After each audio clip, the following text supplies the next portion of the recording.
یہ کوئی نیا مسئلہ نہیں ہے، بلکہ حجاب کا مسئلہ یہ مغربی یلغار کی طرف یا مغربی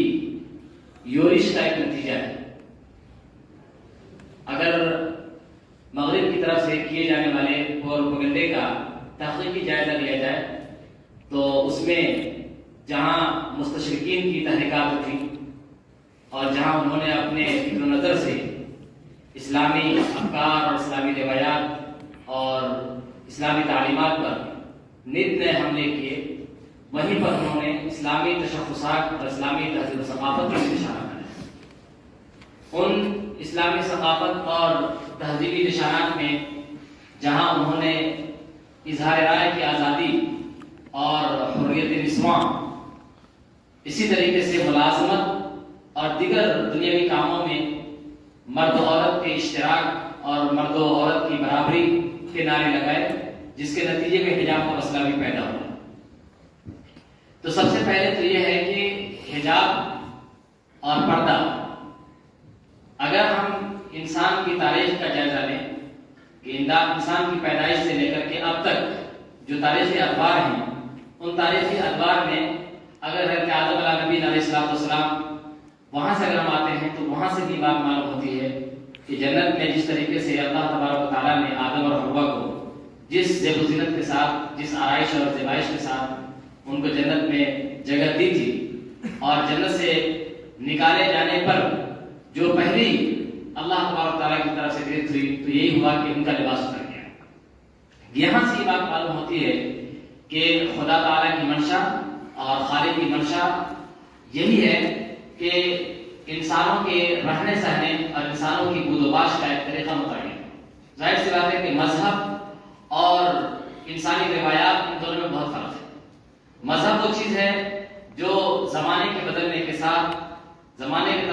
تغیرات کے ساتھ، یا مختلف سائنسی تحقیقات اور مختلف ایجادات و اختراعات کے باوجود مذہبی اصول و ضوابط میں اور مذہبی بنیادوں میں کوئی تبدیلی نہیں آتی۔ حالات چاہے جیسے کہ بدل جائیں، مشکلات چاہے جیسی بھی آ جائیں،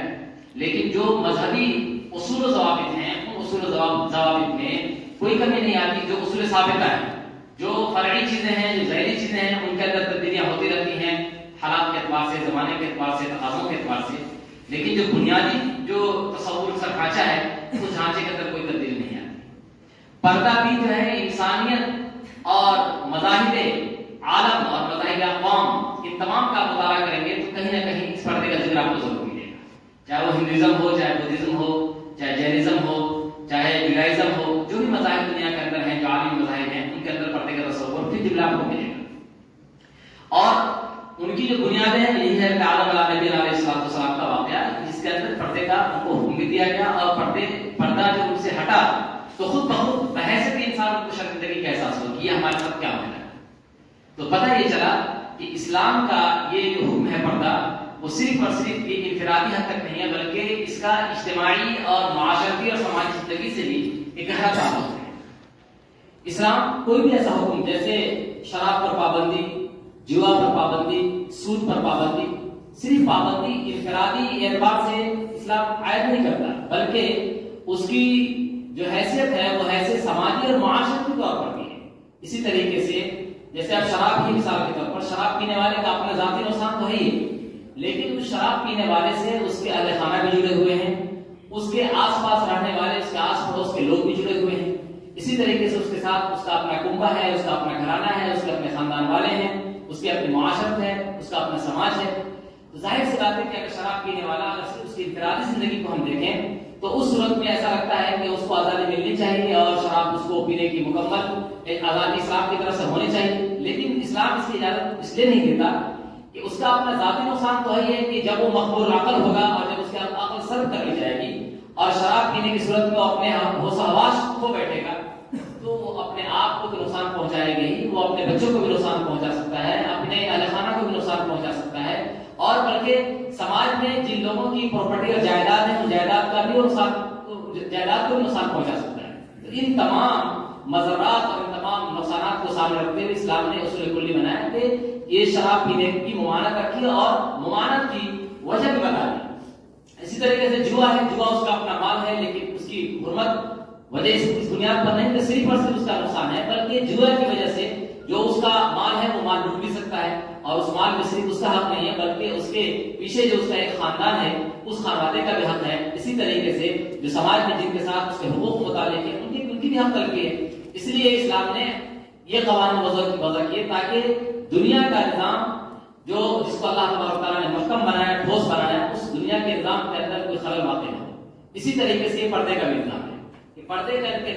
نظام صرف اور صرف عورتوں سے نہیں ہے، بلکہ قرآن پاک نے جب خطاب کیا تو قرآن پاک نے مردوں کو بھی خطاب کیا، عورتوں کو بھی خطاب کیا، اور دونوں کے اپنے اپنے حدود بیان کیے کہ عورتوں کو پردہ کرنا ہے اور مردوں کو اپنی نگاہیں نیچے رکھنی ہے۔ دونوں کو تلقین کی گئی، اور تلقین کا مقصد یہ تھا تاکہ سماجی جو ڈھانچہ ہے اور سماجی جو نظام ہے اس نظام کے اندر کوئی تبدیلی نہ آئے۔ اسی لیے جو یورپین کنٹریز ہیں ان کے ہاں آج بھی صرف ہم لوگ ایک پہلو کو دیکھتے ہیں، دوسرا جو پہلو ہے ان کے اندر جو عیسائی یا یہودی جو بالکل مذہبی یا خالص مذہبی جن کو مذہب پر ابھی بھی یقین ہے، یا ان کا جو بچا کچا تحریف شدہ حصہ جو واقع ہے توریت کا اور زبور انجیل کا، اس میں جو ان کو ہدایات دی گئی ہیں ان ہدایات پر آج بھی عامل ہیں۔ ان کے آپ نن کو دیکھ لیجئے جو راہبہ ہوتی ہے، راہبہ کو آج بھی آپ دعوت تبلیغ کرتے ہوئے دیکھیں گے، بالخصوص کیرل کے اندر، یا ایسے ہی جو جین مذہب ہے ان کی جو خواتین کو آپ دیکھ لیجئے۔ اسی طریقے سے ہندو اقوام میں بھی آپ راجستھان میں دیکھ لیجئے، راجستھان ہے، ایسی ایم پی ہے، وہاں آج بھی خواتین کو آپ دیکھیں گے تو وہ گھونگھٹ ڈال کر کے چلتی ہیں، چاہے وہ بوڑھی کیوں نہ ہو، چاہے وہ سیاہ فامی کیوں نہ ہو، لیکن پردے کا اہتمام ان کے یہاں آج بھی ہے۔ تو یہ پتا چلا کہ جو تاریخی جو حیثیت ہے اقوام کی، اس میں اگر ہم مطالعہ کرتے ہیں تو تاریخی اقوام میں ہر دور کے اندر پردے کو تہذیب و ثقافت سے لوگوں نے اس کو جوڑا ہے۔ تو جب بھی ہم ڈیبیٹ کریں تو ڈیبیٹ میں جہاں موجودہ صورتحال پر ہماری نظر ہو، وہیں پر تاریخ کے جو مختلف مراحل ہیں ان مراحل کے اوپر بھی ہو، اور جس آدمی سے ہماری گفتگو ہو رہی ہے وہ جس مذہب کا ہے اس کے مذہب کا ہمیں مطالعہ بھی ہو، کہ اس کے مذہب سے ہم اقتباسات لائیں اور اس کو بتائیں کہ تمہارے مذہب میں کس بات کی تلقین کی گئی ہے اور اس کی تعلیم دی گئی ہے۔ دوسری چیز، حجاب کا تعلق تہذیب و ثقافت سے ہے۔ یہی ہندوستان ہے جس ہندوستان کے اندر پردے کا اہتمام بہت زیادہ تھا، چاہے وہ مسلم خواتین ہوں چاہے غیر مسلم خواتین ہوں، لیکن جب یورپین کنٹریز کا اس ملک کے اوپر غلبہ ہوا تو جہاں انہوں نے اپنی تہذیب و ثقافت سے اس ہندوستان کو متاثر کیا، وہیں انہوں نے اپنے غلط افکار بھی یہاں رکھے، اور بلکہ آج یورپ کی لڑکیاں اور یورپ کے سیاح، چاہے وہ مرد ہوں چاہے عورتیں ہوں، ان کی آمد جب ہندوستان میں ہوتی ہے تو اس سے قطع نظر کہ آپ پردے میں ہیں یا نہیں ہیں، انہیں اپنی تہذیب و ثقافت کو عام کرنا ہے، اس کو رواج دینا ہے، اور اپنی تہذیب و ثقافت سے پوری انسانیت کی تہذیب کو متاثر کرنا ہے۔ تو آپ دیکھیں گے کہ ان کو ننگا رہنے میں کوئی شرم حیا نہیں، اور اس کو دلیل کے طور پر پیش کرتے ہیں کہ یہ جو شرم حیا کا معیار ہے وہ معیار ہے انسان کے تعامل کے اوپر۔ ایک انسان یہ کہ بار بار کپڑا پہنتا ہے تو وہ اپنے آپ کو یہ محسوس کرتا ہے کہ جب تک میں کپڑا نہیں پہنوں گا تو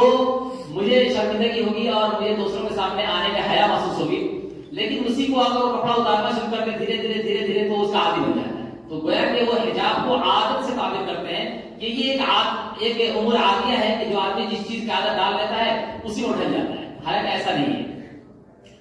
اس کی صورت یہ ہے کہ جب بچہ پیدا ہوتا ہے تو بچے کے پیدا ہونے کے وقت سے ہی اس کے جسم کو ڈھانکنا، اس کو پوچھنا اور اس کو زیب و زینت دینا، یہ انسان کی مزاج سے داخل ہے۔ اسی لیے آج بھی اگر ان سے یہ کہا جائے کہ بے حجابی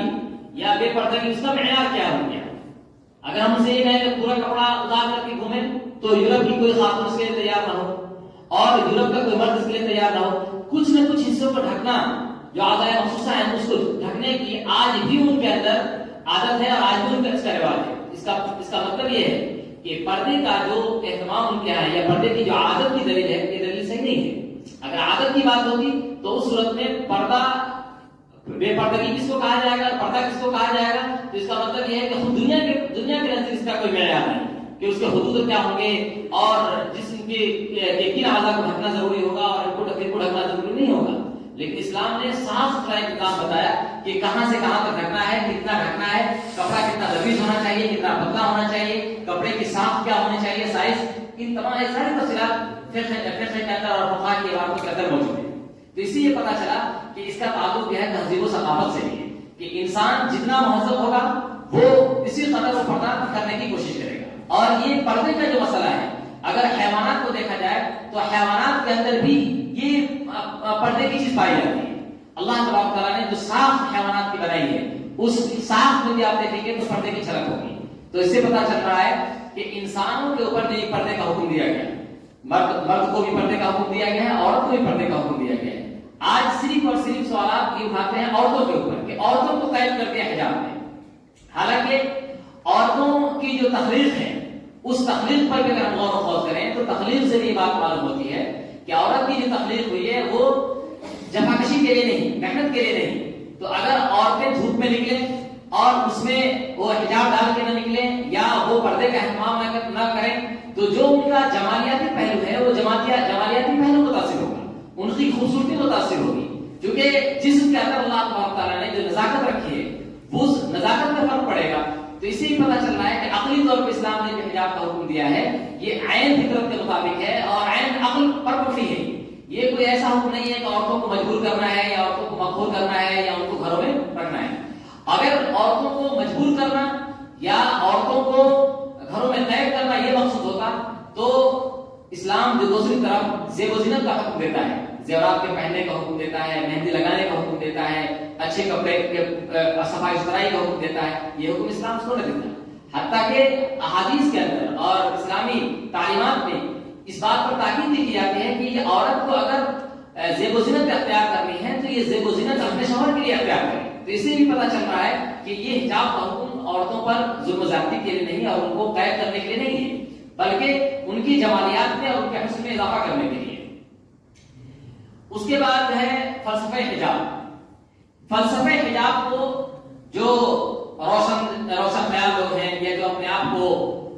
دانشور کہلاتے ہیں ان کے سامنے فلسفہ حجاب کو بتانا بہت ضروری ہے۔ جب ہم قرآن پاک کی آیات کو پیش کرتے ہیں یا احادیث کو پیش کرتے ہیں تو ظاہر سی بات ہے کہ وہ قرآن پاک پر اور حدیث پر ایمان ہی نہیں رکھتا، اس کو اس پر یقین ہی نہیں ہے۔ تو جیسے ہی آپ نے حدیث کا ذکر کیا تو وہ فوراً اس کو ریجیکٹ کر دیتا ہے، یا جیسے آپ نے آیت پیش کی تو اس آیت کو مانتا نہیں، اسے تسلیم نہیں کرتا ہے، اس سے وہ فوراً کہتا ہے کہ اس آیت کی غیر رتی کوئی حیثیت ہی نہیں ہے۔ اس لیے جب بھی ہم ایسے لوگوں سے بات کریں تو عقلی طور پر ہم اسے سمجھانے کی کوشش کریں کہ آپ کہتے ہیں آزادی چاہیے، تو آزادی کے حدود کیا آپ کے نزدیک؟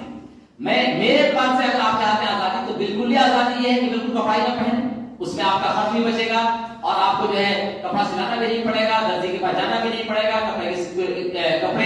صرفے بھی آپ کو اٹھانے پڑیں گے۔ اور عورتوں کے تعلق سے بھی بات یہ کی ہے کہ یہ صرف اور صرف جو لوور پہن لینا یا بہت چست لباس پہن لینا یا ایسا لباس پہننا جو جس کو نیم برہنہ کر دے، آخر اس کی